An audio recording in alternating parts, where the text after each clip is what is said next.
And with permission, I would like to make a statement on the conclusion of our negotiations to leave the European Union. At yesterday's Special European Council in Brussels, I reached a deal with the leaders of the other 27 EU member states on a withdrawal agreement that will ensure our smooth and orderly departure on the 29th of March next year, and tied to this agreement a political declaration on an ambitious future partnership that is in our national interest. Mr. Speaker, this is the right deal for Britain because it delivers on the democratic decision of the British people. It takes back control of our borders, it ends the free movement of people in full once and for all, allowing the government to introduce a new skills-based immigration system. It takes back control of our laws, it ends the jurisdiction of the European Court of Justice in the UK, and means instead our laws being made in our parliaments, enforced by our courts. And it takes back control of our money. It ends the vast annual payments we send to Brussels. So instead we can spend taxpayers' money on our own priorities, including the £394 million a week of extra investment into our long-term plan for the National Health Service.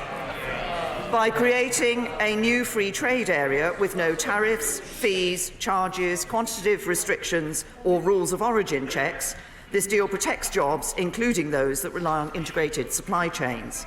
It protects our security with a close relationship on defence and on tackling crime and terrorism, which will help to keep all our people safe. And it protects the integrity of our United Kingdom, meeting our commitments in Northern Ireland and delivering for the whole UK family, including our overseas territories and the Crown dependencies.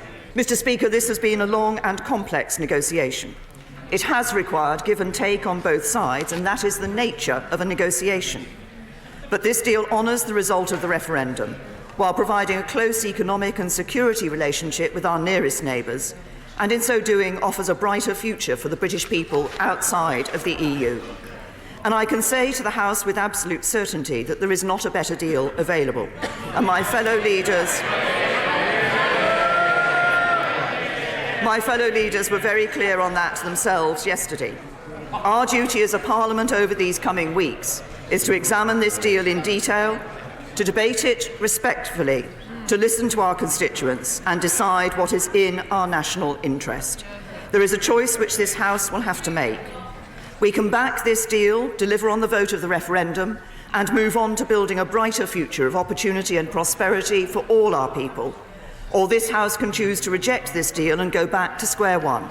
Because no one knows what would happen if this deal doesn't pass. It would open the door to more division and more uncertainty, with all the risks that will entail. Mr. Speaker, I believe our national interest is clear. The British people want us to get on with a deal that honours the referendum and allows us to come